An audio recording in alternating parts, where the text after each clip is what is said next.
Oh, hello. This is the Oh Hello podcast with me, John Whalen, Isaac, and Colin. Ask that y'all are not already subscribed to us on YouTube or subscribed to us on Spotify. Y'all go ahead and do that if y'all enjoyed this episode.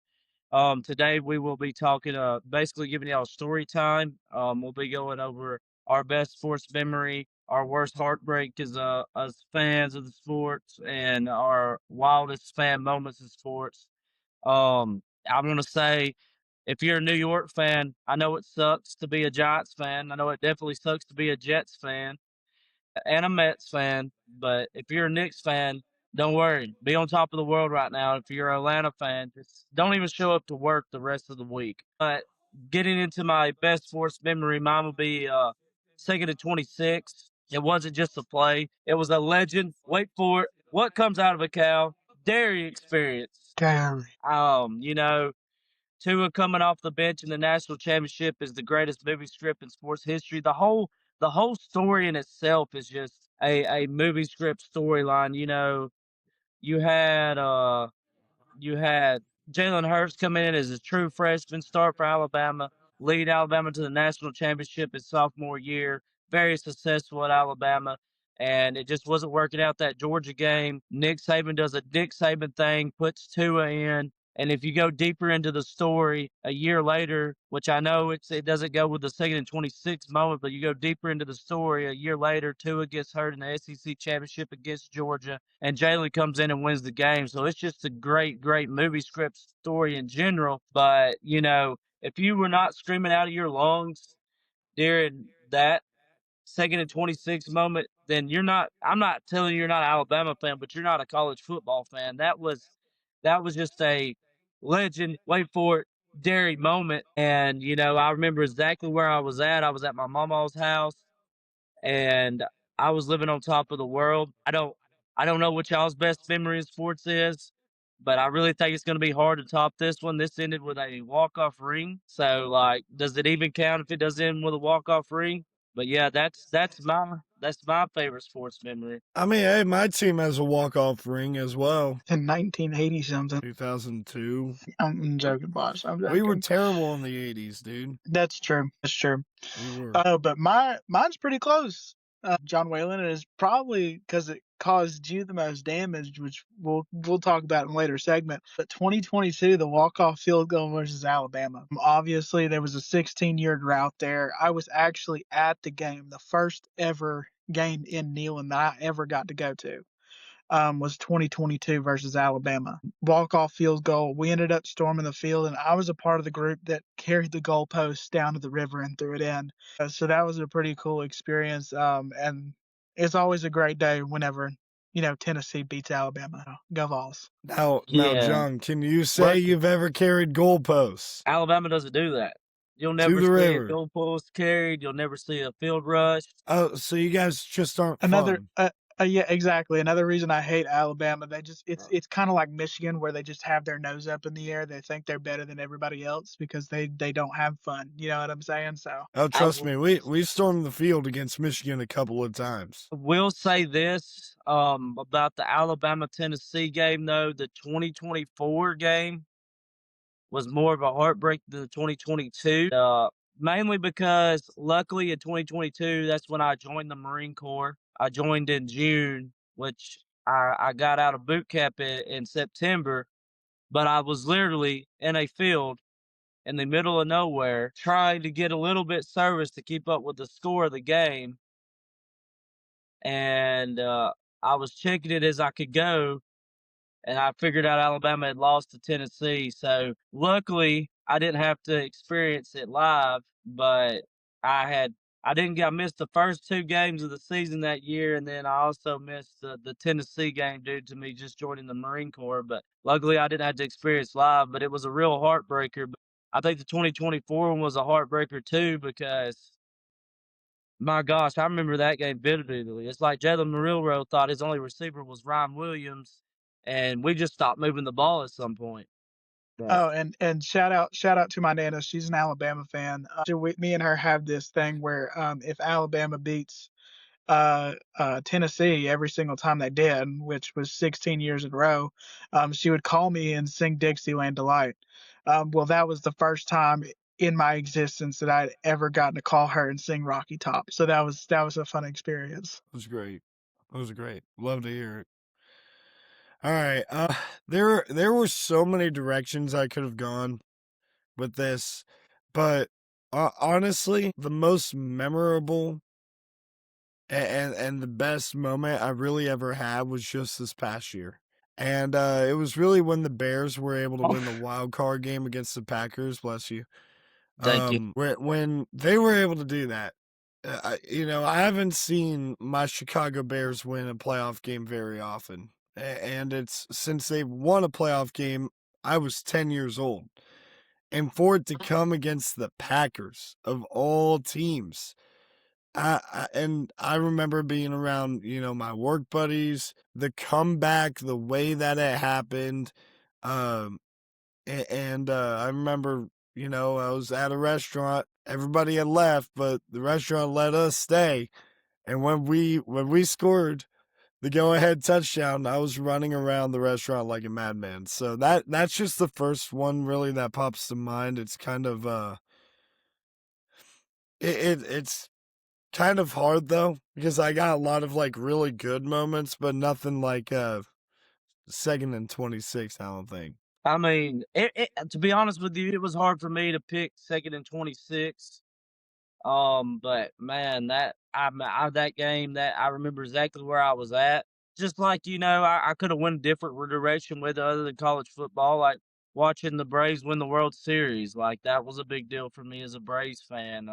My Celtics have had some pretty memorable moments, and Alabama's had gave me multiple great memories. I was about to say you could have said the 4th and 31 too against Auburn. Yeah, that I mean, there's many when it comes to football, and the basketball team going to the Final Four was huge for the first time ever. Just like this is kind of probably how Vols felt, except he was there. How Isaac felt, I call him Vols, except he was there, and that's obviously a little bit different. But like, there is something different about a long drought being ended, especially if you're around our age, because like if you were 10 years old like I was, or Isaac, you were probably like 5 years old last time you beat Alabama, or 7, 8 years old before last No, time you guys beat actually, Alabama. actually, I think it last time we beat Alabama before that was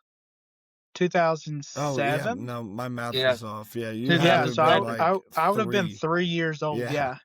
I yeah, was I was 4 years old. yeah. But no, the crazy thing about it is like a game like that, like I wish you guys could have been there for whenever we hit the field goal because how loud that place got. Like you can't describe it with words. You just had to be there. It was probably the loudest and most electric experience I've ever had. Ever. Yeah, I could see that. Yeah, I mean, it always is when somebody beats Alabama. I can say that. I mean, not to brag. Here we go. The It's Alabama it, fans here. There we go. it's a big deal when somebody beats Alabama. No, no, no, no, no. I don't. I see. Here's where we're gonna disagree, John. I don't think it's a big deal whenever just anybody beats Alabama. I think it's a big deal when those rivals like Auburn and Tennessee beat you guys, or even. I mean, you guys got to remember before that 16 game streak, a lot of Alabama fans don't like to talk about it, but Tennessee was on a 10-year win streak against Alabama. Yeah, You I know, think and that's the thing about the both rivalries, the Iron Bowl and third Saturday in October. Not so much LSU, and they added Mississippi State into our permanent opponents, which I like the rivalry, but it's not really a rivalry. It's really lopsided, and there's no real bad blood between us and Mississippi State. It's just the battle of Highway 82. But I will say the Tennessee and Auburn game. If you go back and look in history, there's a game of streaks. The rivalry is really lopsided to one side for long periods of time. Man, I'm sorry. I'm not going to gloss over this. This man over here, like, when you beat Alabama, it's just really special. Are you talking about that nose up type of thing here? Like, you guys are beating you guys, and I really do remember very well beating you guys. You're not even in my top 2. I'd say you're probably third best moment That when it was comes to Ohio State football. That is just Ohio State football. Take away the Bears stuff, which there's not a lot of good memories there. but The Bears. worst heartbreak for me. I think everybody here is gonna know it. Everybody here still likes to talk about it. It's been over a decade. It likes to get mentioned every Iron Bowl. I'm sick and tired of hearing about it. It's the only thing Auburn's done other than lose to Florida State in that natty. Kick six. You're never not going to hear about that, The John. kick six. The thing people don't talk about the kick six is it rewrote history for Alabama. Alabama was on its way to win 3 national championships in a row. Was at that point of the season 11-0, which it was BCS era. They were 11-0, and I felt literal pain. I don't think I've ever had a girl break my heart this bad. I felt that my heart literally had pain. The 2013 Iron Bowl. I remember I was at my uncle's house. We used to go to my uncle's house when I was a kid growing up. It used to be a big, big, huge deal. Have a whole bunch of people over, food, football be on, and Alabama dominated that game and messed around and let Auburn come back. And that was a really, really good Auburn team. But there was no way I was worried about Auburn coming back and winning that game. And I don't know to this day, Nick Saban, it was a 50, how many ever yard field goal it was? 57-yard field goal. Malik 57, yeah, Davis. that's exactly right. 57-year-old field goal. Nick Saban puts his backup kicker. That starting kicker's nowhere to be found on the sideline. You can't make this He up. put in the backup kicker because that was your guys' long range kicker. Forget the name. Don't really care. Adam All I know Griffin. is Chris Davis. But No, the it was room went Malik silent. Davis. Chris The Davis. whole, even Auburn fans, they went silent when Chris Davis crossed the goal line. And Chris Davis, I mean, if you look up Chris Davis' story in general, crazy story. Dude grew up Yeah. an Alabama fan. But that's just the kind of heartbreak that makes you want to move out of the country and sell your truck. I don't know how to explain it. I've experienced deaths in my life and some pretty crazy stuff. But this kick six up there with it. And I know Alabama would have won 3 natties in a row that year. Florida State was not beating Alabama in the natty that year. And Auburn, Man. they it takes a couple Chris Davis plays for Auburn to make it to the national championship. Do I need to bring up the Georgia game just 2 weeks before? The Miracle in Jordan-Hare. It's funny how all these games always happen in Jordan-Hare. I believe it's They do.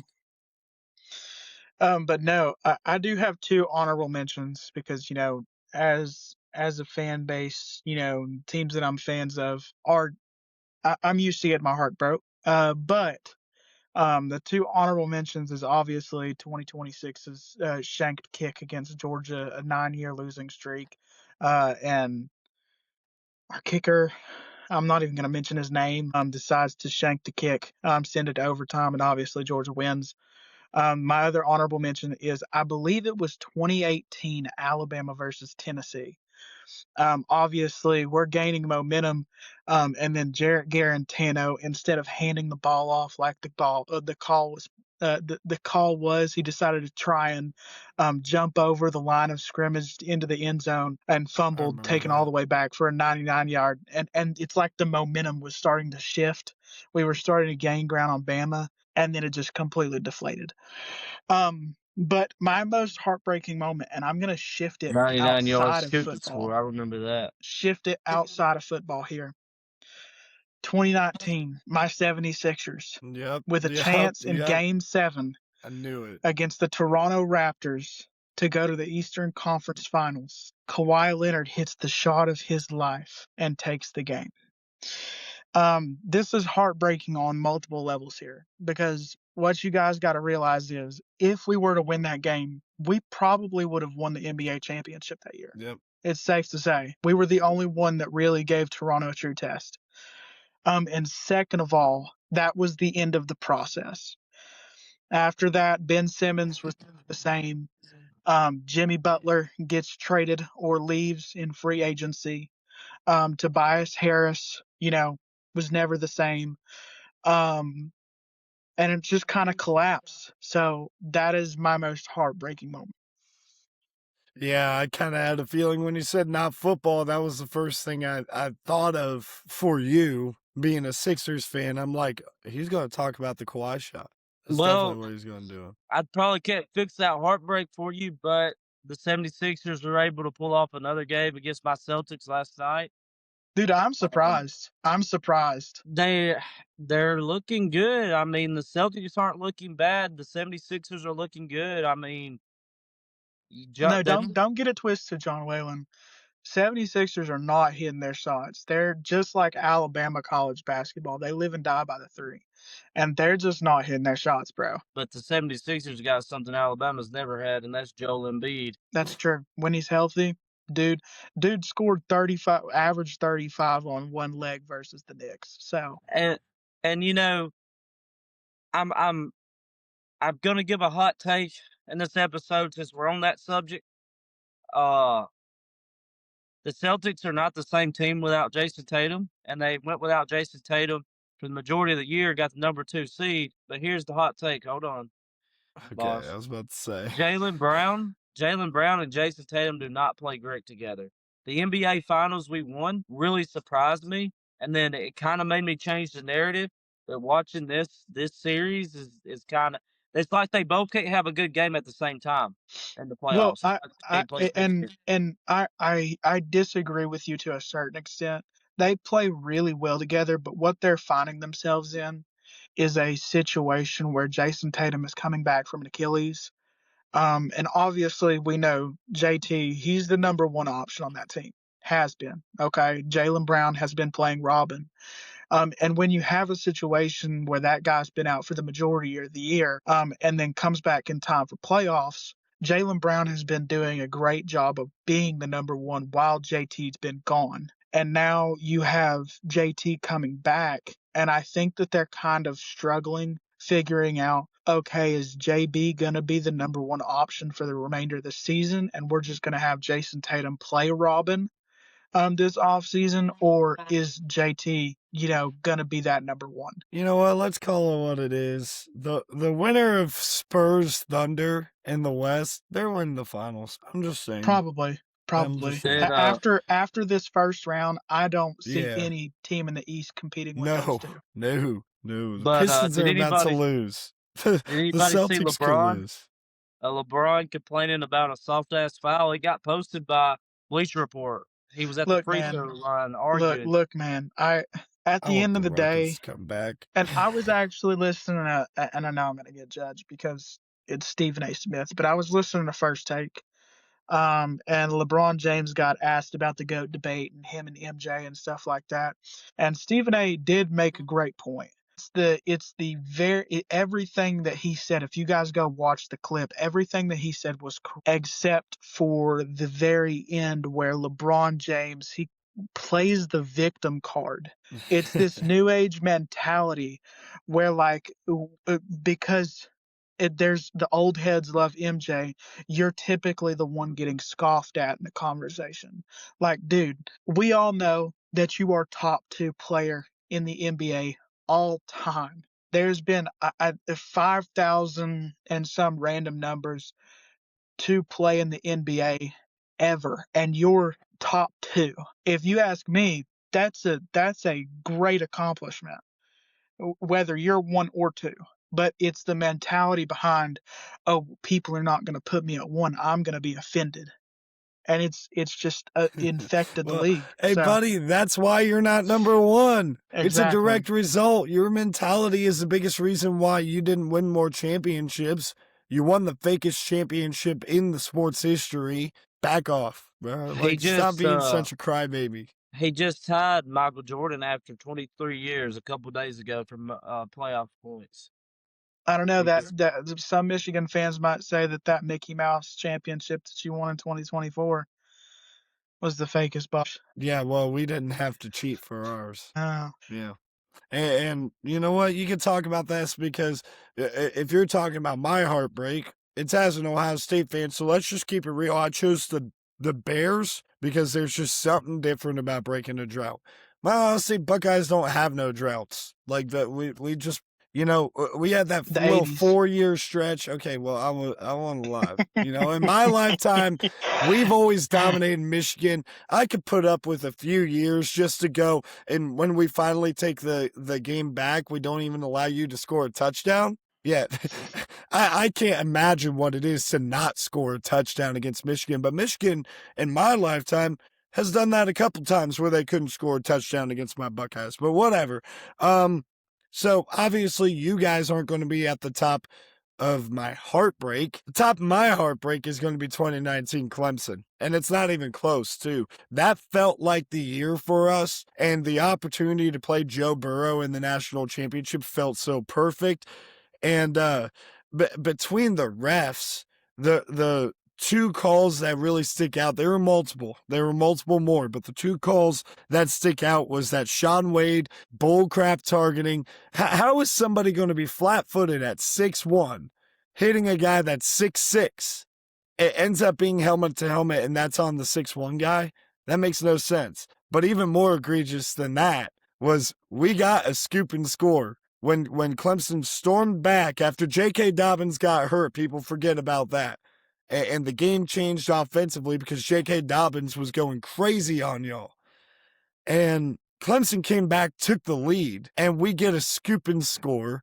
It was stripped by Jeff Okudah, taken to the house by Jordan Fuller. They called it on the field, and for whatever reason, after 7 little steps by Justin Ross, they decided to call it incomplete.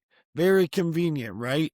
But as much as that happened, we still had the ball with a chance to go and win. And Justin Fields putting together a masterful 2-minute drive down the field, taking the bang, here we go, right down the field. You get KJ Hill involved. You get him as a senior involved, and you get a guy like Chris Olave involved throughout that drive. All of a sudden, in the end zone, Chris Olave slips. Ball game.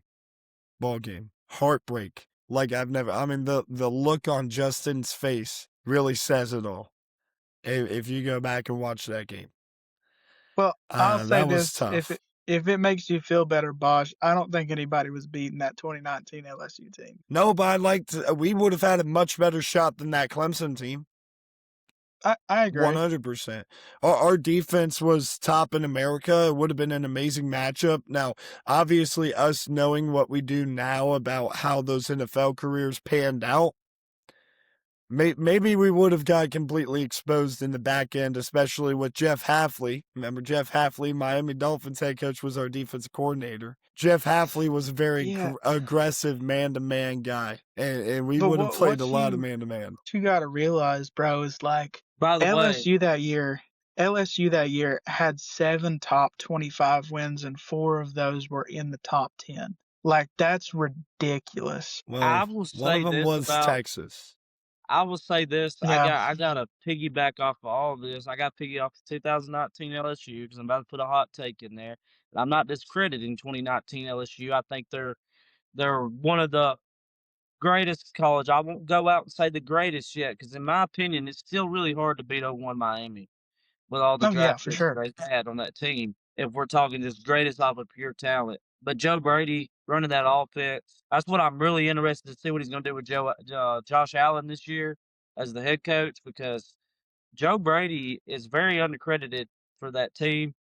I mean, because are we going to give the credit to Coach O? I mean, he wasn't a great coach outside of that national title, but the 2019 season Alabama team. Everybody talks about the 2020 Alabama team. I think if we would have been a 12-team format like we are now, you guys wouldn't have made the playoff, so it wouldn't have we mattered. would have met. I think we could have, if the bracket would have worked out, I think we would have met LSU. I think that 2019 team was more Hold up, talented bro. than that If the rankings were the same, just to be clear, if the rankings were the same, you guys would have been left out of the playoff. Not the 12 team. Yes, In 2019? out of the 12 team. Yeah.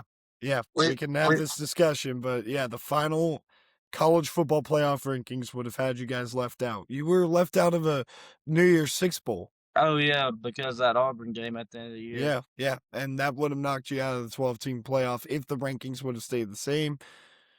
Obviously. Man, everybody quit trying to take away our shine, dog. Look, that was the best Ohio State team that I've ever seen not win a national championship. that's Don't got to probably discredit be how good that team was. the best Alabama team I've seen not win a national championship. I understand the Auburn game. I mean, 2019? Seriously? it's the same roster, different quarterbacks, and you No, can't sit here. I think it was 2016 whenever you guys lost to Deshaun Watson in the national championship. That was the Yes. greatest Alabama team to never win a national Yes. championship. I don't I know agree with that. I the second that. 2014 though that lost to Ohio State and Ezekiel Elliott. They were pretty loaded too, not gonna lie. I would have much rather seen that as a national championship. Um, Oregon, I think they ended up playing Oregon in the national championship, and that wasn't really great to watch because Mariota was the quarterback. Well, everybody knew that year that whoever won that Ohio State Alabama game was probably going to win the national championship. Yeah, even though Oregon was somehow favored in that game. But that Yeah, which is 2019, crazy. I mean, maybe 2019 was just a great year to be a college football fan because really the only difference between Alabama's 2019 team and the 2020 team that everybody considers so talented, and I know it was the COVID year, but Alabama played a 10-game SEC schedule. They ended up going like 15-0, I got it but pulled up, by the way. Just to be clear, you guys did finish, and I did remember this correctly. You guys did finish number 13 in the final college football playoff bowl. Which is crazy. That just goes to see how like jam packed that Yeah, top 12 was, it bro. was that season. It was. I think this is one thing about 2019 people forget. Do you guys remember that Big 12 championship that year between Baylor and Oklahoma? Yes, Jalen Baylor's Hurts. Yeah, Yes, and they went to overtime, and it was winner in the playoff, that and game was so good too. it was a really good game. And I believe Gary Bohannon had to actually come in and finish the game for Baylor because Charlie Brewer got hurt. See, here's the weird thing though. I want Baylor to get back to that kind of success, bro. When Baylor's good in the Big 12, I just feel like the Big 12 as a whole is good. Yeah, it's a lot more fun. Baylor and TCU, I remember that 2014 season. I also remember the year after that too. Like at the early part of the year, it was those two teams kind of, and then they both somewhat tapered off. Like I remember a specific game, TCU scoring a fourth down touchdown to beat Pat Mahomes and Texas Tech with a Yep. tip ball. It was tipped by Josh Doxson, and caught by AJ. What's that? AJ. Wasn't that the same year that I can't remember who it was that Patrick Mahomes was playing against? I forget, but there was a game where Patrick Mahomes went off for like 500 something yards, and the other quarterback, I can't remember who it was, had like It was 500 Baker. something yards. That was Baker, yes, 2016. That was 2016. yes, So it was the following year. yep. Yeah, the Big 12. I would love to see the Big 12 come up as a conference in college football. We got Texas and Oklahoma and the SEC now. I'm not a big supporter of it, to be honest. I'm not a big supporter of all those teams in the Big 10. I'm Okay, just not. so John, I can't remember if you were here, and I was having this discussion on TikTok Live because I had SEC fans over here talking about Oklahoma and Texas ran the Big 12, and I'm like, you have a very good argument with Oklahoma because for a few years there, they were winning the Big 12 every year, they were making the playoff every year. You couldn't say the same thing about Texas, Uh-uh. and I think a lot of people forget how much value was in some of those seasons that TCU and Baylor were able to put together in the 20 teens. Even later in the 20 teens, we saw Yeah, Baylor fall off after the Art That's, Briles thing, and then they came back with Matt Rule. And then you saw I mean, TCU kind of fall off, and then they came back in 2017. if you that's look, like it whenever I go back and look at Texas throughout the years, it's really weird because Tennessee and Texas damn near have the same trajectory throughout their entire history. Like especially through the 2010s and stuff like that, Mm-hmm. it was failure after failure. And then Sark obviously got hired at Texas and they started on the upward trajectory. And then Heupel in 2021 with Tennessee, and we started going upward too. So and I thought that was kind of we funny. we didn't really see it is we didn't really see Texas historically. Yes, great program. Right. But after Mac Brown left, we didn't really see Texas come back to here recently. And Ewers is the one that put Texas back on the map. Whether Well, I it's don't, I not think all Mm-mm. Quinn Ewers. No, he's my no, Sark. he's my QB two at Miami, and I think we could definitely have a better QB two. I think he's Mr. I call him Mr. Inconsistent, but again, You kill me, Quinn John. You See, kill the me. Quinn Ewers, the you Texas. had to do this little thing about Quinn Ewers being the reason why. No, it Quinn wasn't Ewers I would Quinn not mean, be Ewers. Quinn Ewers without Sarkeesian. Stop it. Yeah, and like I Quinn mean, Ewers was a lot better than what people remember him as Yeah. at Texas. That's for sure. But because of his inconsistencies that you point at, he gets a little bit of a bad rap. But at the end of the day, the stat that's telling to me, they won the Big 12 their final year in the Big 12. When they yes, were able to go to the playoff, they lost to Washington late, tried to get it to 80 Mitchell, whatever. Before that, from the point when they made the national championship against Alabama in 2009, the Colt McCoy injury game, and then you go to 2023, their final year. Between those years, they made one Big 12 championship. That's it.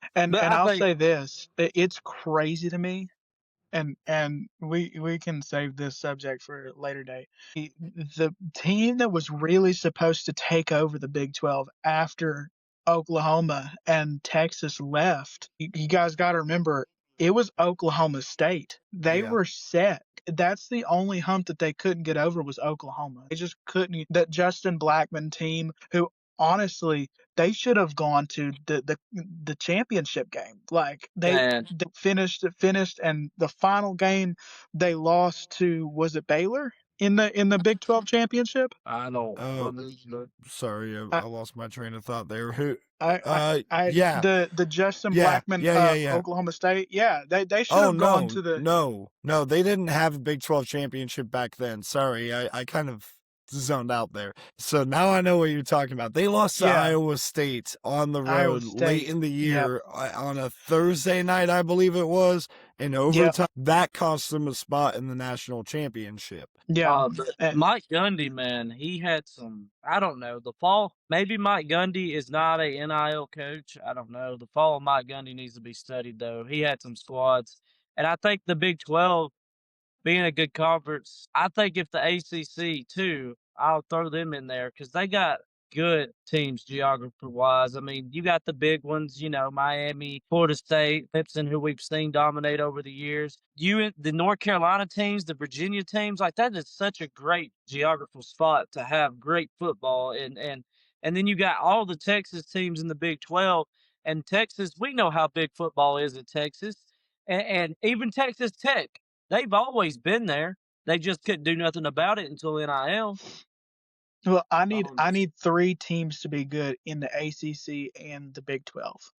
For the Yeah, Big 12, I'm with I you. need Baylor, TCU, and Oklahoma State to be good. If those three teams in the Big 12 are good, the Big 12 is good as a whole. I mean, Um, even adding teams like Utah and Utah, BYU, and Arizona State are like three teams, especially Arizona State see, under Dillingham. But like you're looking at BYU this upcoming year with all that they returned from a team that went 11-1 in the regular season. It's like, could BYU ever well, become that team too? Utah, and Arizona State kind of throw me off because whenever I think of them, I don't think Big 12. You know what I'm Right, saying? And right. that's kind of like the frame of mind. But I would throw Utah in there. I wouldn't throw Arizona State in there just yet. I would. I mean, well, they had that scat and Sam Levitt and Jordan Tyson year that was really good. They obviously took Texas down to the wire. But like for me personally, like I don't care if somebody else throws them in there. I just wouldn't throw them in there yet. Um, but and then the ACC, I need to see three teams be good. Okay. and I I'm I interested to see where the Pac-12 goes. I'm interested to see if the Pac-12 makes a full resurgence and becomes a power conference again. I'm interested to see that. And there's a lot of teams in there that There's could. there's It's really great. only one team. I know. I Yeah, don't know, man. Boise State's the big one.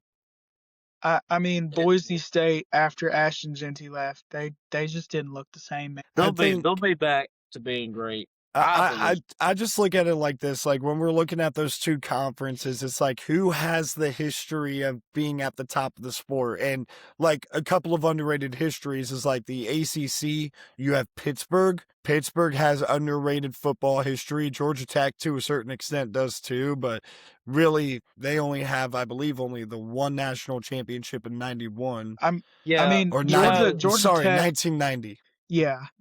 something I'm gonna point out too, is Virginia Tech. They're the winningest college football team without a national championship. I don't know if that's true. Are you sure it's not Oregon? No, it's Virginia Tech. They got more wins historically, Hmm. because, I but think because you remember before, like, the 2000s and 2010s, Yeah. Oregon wasn't, like, very great. But Virginia Tech was also very which bad before Frank Beamer. which also, That's true. Michigan's got 1,000 wins, but they started playing 100 years before everybody. Man, But we that's a whole No, the side topic. 3 teams, and I get judged for this all the time, but the 3 teams that I need to see be good in the ACC, and the ACC is a lot funner whenever these 3 teams are good, is Pitt, like you said, because when Pitt's good, they're a fun team to watch. North Carolina, whenever Drake May was there and everything like that, they're a fun team to watch whenever they're good, but I have my doubts because of Bill Belichick being there. And then 3, Miami. Whenever Miami's good, I feel like the ACC see, is kind of a fun conference to watch. I agree on the Miami take, because I agree. I think I named 3: Clemson, Florida State, Miami. The thing about Miami though, were they ever a good ACC team? When Miami was dominant, they were in the Big East. They I, I never won mean, an I, ACC They've title. they've never I won the mean, ACC title. yes, and I agree. But my thing is if they could dominate the ACC how they did the Big East, I feel like it would make the caliber of that conference improve to where we start thinking them as, on the level of an SEC or Big Ten type of conference. Yeah, and here's the other thing too about Miami, and Miami fans really do know this. When they first hit the scene in the '80s and into the '90s, they weren't in a conference. They played an independent schedule, and they usually played a pretty tough schedule. They played Florida a lot of years. They played Florida State every single year. They had the Catholics versus convicts. They had the infamous Hmm. game against Brian Bosworth. They always played a pretty tough schedule before they joined the Big East. So honestly, like joining a conference, their schedule and path has gotten more difficult throughout the years, or sorry, easier and lighter throughout the years, because when they really hit the scene, they earned that back in the day. Here's a hot Time take to out, get time out, everybody. time out. Hold on, time out 1 second. For all Notre Dame fans listening, this does not apply to you. We are not saying that you have it more rough because you're an independent. No. Oh no. Join a conference. Okay, go ahead, John Whalen. It used to be cool to be independent. It's just not cool to be independent no more. No, it's not. But here's a hot take that'll get everybody talking, and I know they'll love it. Bring the Big East back. Make the Big East great again. It That's was a not gonna great. happen. I know it's not going to It's happen, but not. hey, it was a great conference. It was a great It run. was a lot of fun. Marquette and McNeese have a football team. I would love to see it. Um, I see a lot of big schools playing Villanova on their schedule this year too. But going into our third segment of the show, we've been chasing a little bit of rabbits, and I actually like the fact that we've been chasing some rabbits. So good conversation. But my wildest fan moment, and I'm gonna be honest here, I really didn't want to know which route I wanted to go with best sports memory, because I didn't know if I wanted to go in the route that, something I experienced live and in person and not on TV, because I have a lot of memories, of games I went to. I haven't had the opportunity to go to a whole bunch, but the ones I have been able to go to are pretty memorable.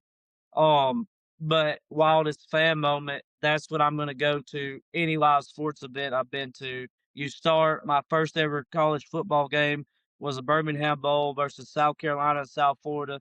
I can't really tell you the year, but I mean, I don't know if anybody remembers a Birmingham Bowl, but South Florida was whooping up on South Carolina, and South Carolina came back, and I remember that game. it was in Legion Field, and I was just in love with the stadium, and that's not even a big one. And I was just in love. And then fast forward, my first Alabama football game, the Cotton Bowl, Alabama versus Cincinnati. I mean, just got to go to Jerry World. Beautiful, beautiful stadium, by the way, Isaac. Loved it. Got out of went to the Alabama Auburn basketball game. Unfortunately, Alabama didn't take it there, and I didn't have a great girlfriend at the time. The company wasn't great, but still, wildest the things you see and experience in these games. Got out of boot camp. First game I went to, Alabama Vanderbilt. I had really good seats. First Alabama home game, actually. Go to the SEC championship, bring my buddy in the Marine Corps who's a big Big Ten fan, and then it had the time of his life. He's a Wisconsin Badger fan. He had the time of his life. He takes me a year later to the Packers Dolphins game on Thanksgiving. The wild things those Green Bay fans do. That's why I have respect for NFL franchises up north. The Duke baseball game I got to go to, watching Cooper Flag's first game in Cameron Indoor Stadium, just electric. It's hard for me to pick a wild moment like the SEC championship. I met Tim Tebow, Marty McGee, Marty Smith, Paul Feinbaum, Darius Rucker put on a free concert. Here recently, I just went to Bristol, a NASCAR race. I know some of y'all don't consider NASCAR a sport, but it is. My girlfriend, she fell in love with it. Great time.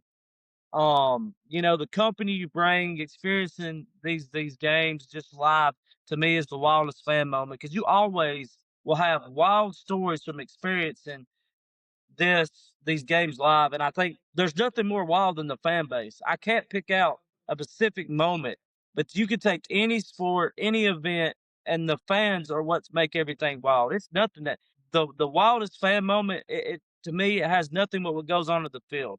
It has everything to do with atmosphere. John, okay, you said your first ever college football game was USF versus South Carolina in the Birmingham Bowl. Mm-hmm. I have a guess for what year it was. So before I search this up, does this sound about right? Were you about 15-ish? A little younger. A little bit? Okay. Yeah. All right. Well, I was wrong on the year. I said 20. I was like, I think it was 2018. It was 2016. Because I remember that game. I was in the 8th grade. It would have been 2017, because I moved up to varsity. But this is crazy how I remember it.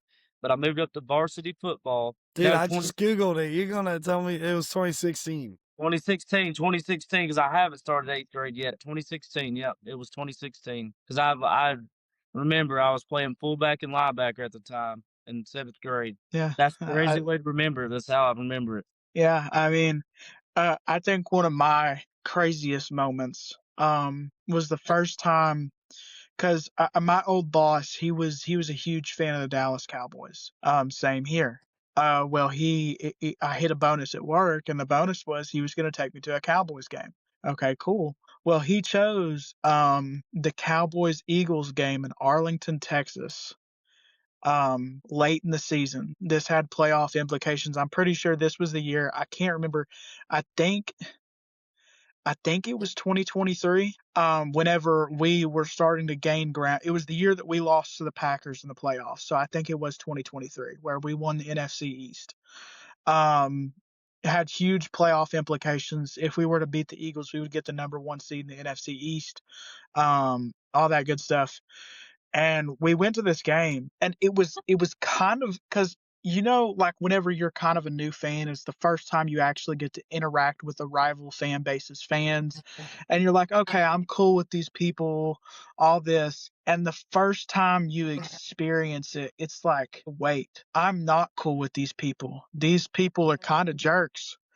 That's the way it was. Like like we were saying on a previous episode, John Whalen, I would say that uh, Cowboys versus Eagles is like a top 3 rivalry in sports in general. Like it's that heated, and it was like the first time I got to witness how insufferable Eagles fans actually are, like in real life.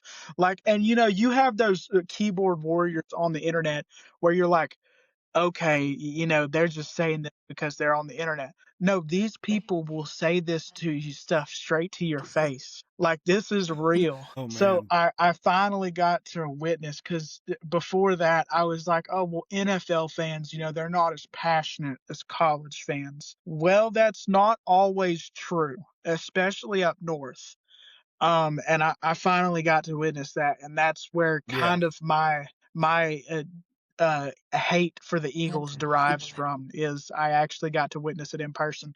I got to witness an Eagles fan get thrown out for pouring beer on a Dallas fan and throwing a can at him. So Dude, I mean, look, it's like John's heard me talk about this, and I think Isaac, you have too. Fans up in the north make me so mad as a diehard college football fan because a lot of them do not give a crap about college football, the greatest sport in the world.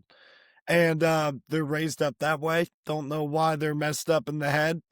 That's just how they are. I love college football. I think it's the greatest sport. I think the traditions that we have up here are amazing. But the fans are not exactly as bought in as SEC fans. It is much more important to the fans, and this is it just means more argument that the SEC has. I buy into as far as it means more to the fans.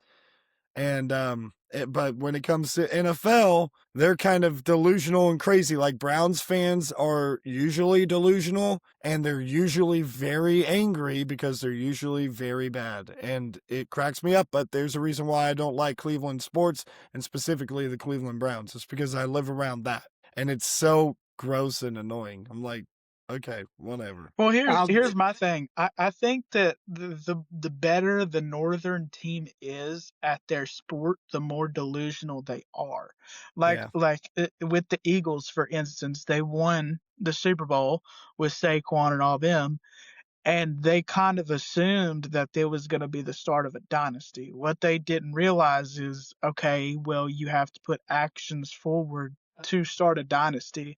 I mean, just because you win one Super Bowl doesn't mean you can do it again, especially if you don't retain in the correct way. So, And obviously, you being a Cowboys fan, like you're going to interact with it all the time on media, on social media. So it's oh yeah. pretty cool to hear you tell that story about the in-person experience. see, it's so crazy to me, and I hate that you use Cleveland as an example because I'm gonna use a bad example based off of what you said. But you go to the state of Georgia, they are Atlanta Falcon fans. But I'm gonna tell you, it doesn't matter what's going on Sunday until Saturday's over. Monday through Saturday, Yep. Georgia comes first, and you will go to Sanford Stadium, and that place will be packed on Sunday at Mercedes-Benz. Beautiful stadium, by the way, but usually dead on Sundays. Now, just I'm only using this because you brought up Cleveland. Ohio State, a lot of people up there, and this is a bad example because Ohio State's one of the few exceptions when it comes to this. But I got a good example. I'm not going to use a bad example and embarrass myself. Minnesota Golden Gophers versus Minnesota Vikings. Yeah, that's a better example. Nobody cares about, and Minnesota cares about the Golden Gophers. Actually, and it's all about the Vikings. And actually, I experienced it in real life when I went to the Dolphin game in Lambeau Field in Green Bay, which was a great experience. Like you would have thought it was a SEC environment, and I hate to compare it to that, but that's just the fact of the matter. I've heard that before. And they were good people for the most part. But I will say, you look at that, and the next day, Minnesota on Friday, Minnesota and Wisconsin was playing, and you watch it on TV. But the game was in Green Bay, and the Wisconsin game was in Madison, and empty, empty. Hold up. Okay, first off, what year was this? Let's be at least It fair was. about this. It wasn't this past season. It was the year before. Okay, Wisconsin was really bad. When Wisconsin is even just decent, that place is usually rocking. Oh That yeah, yeah, place is yeah. always rocking. Like Wisconsin fans, to me, don't fit into that because, frankly, people in Wisconsin are just like, they get free tickets and they don't have jobs or real jobs or whatever because they're lazy people and they drink too much, they eat too much, and Yeah, I Chicago will fans are better. I I mean, will say this. I will say speaking, this. I think Wisconsin is a great example because if you look at Arkansas this past year, they went 2-10, but their stadium was always full. Mm. I mean, speaking of Wisconsin, they're fixing to have to find themselves a new head coach. I mean, But just We calling we it can straight. talk. get me wrong. We definitely will talk about that. Don't get me Yeah. don't get it wrong when it comes to Wisconsin Badgers. I want to go to Camp Randall and jump around a little bit. I want to experience that. Yeah. But they're just not always there. If they're winning, they are. But if they're not, they're not there. I mean, even if they're Just just a decent, Wisconsin as a program is in kind of a rough spot, and they did it to themselves. They should never have fired Paul Chris, but that's beside the point. jump around at Wisconsin is just a bunch of They fat guys jumping up in the stands, getting beer everywhere. So I mean, Yeah, it no, pumps up. Yeah, that's I've all it heard this is. so many times. It pumps up the opposing team. The opposing team gets like excited after it, so it's really not an advantage. But whatever. People paint it as that. it's just a cool tradition. I don't think it's one of the best traditions. But I think it'd be something cool to be a part of. Okay, And well, I was going to moving on to my wildest moments now, but since John had a 9-parter, I feel like I can have a 2-parter. Is that all right? So, wildest fan experience, like in person, was when me and my wife went down to the Big Ten championship a couple years ago. It was Oregon and Penn State. It was pretty obvious that Oregon was gonna win that game. I think a lot of people assume that, and Penn State's offense showed up more than I expected them to, and it was actually a pretty good game.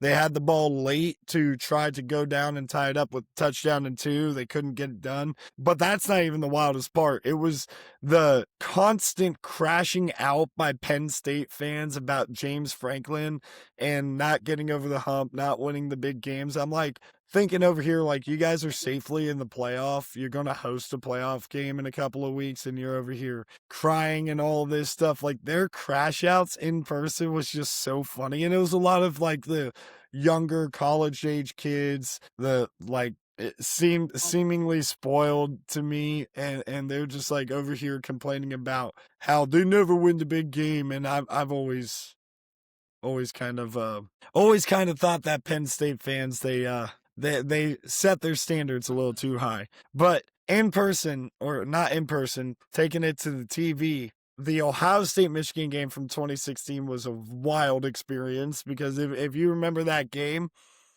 it came down to 4th and 1. JT Barrett, was he short? Was he not? Well, I didn't get to see it live, and the reason why is because back then my family had Dish TV, Dish Network, and if you have like 2-3 hours of inactivity on the remote, it'll shut off automatically.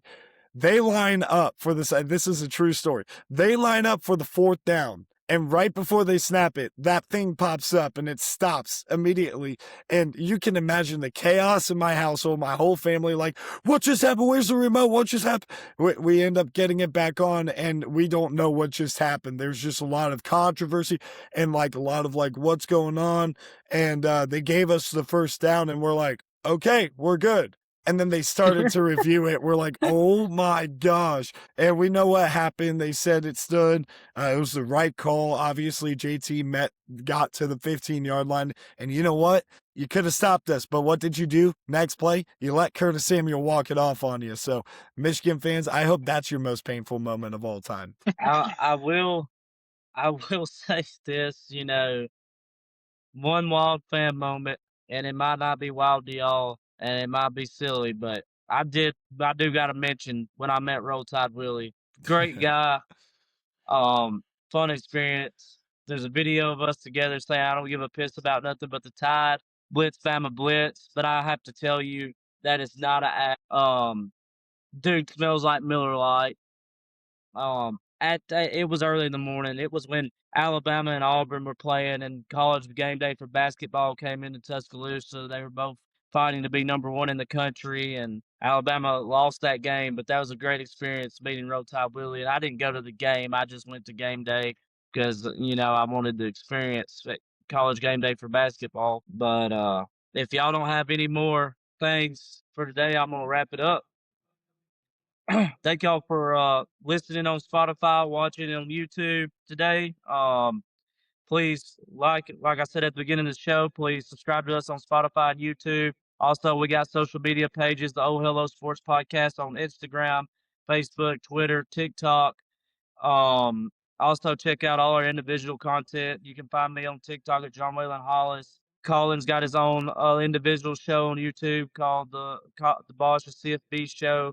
Also can find him on TikTok with Bosch CFB and Isaac on TikTok as well by Balls with 50 Network. Um, Also, if anybody's listening to this, and please it'll help the podcast out tremendously.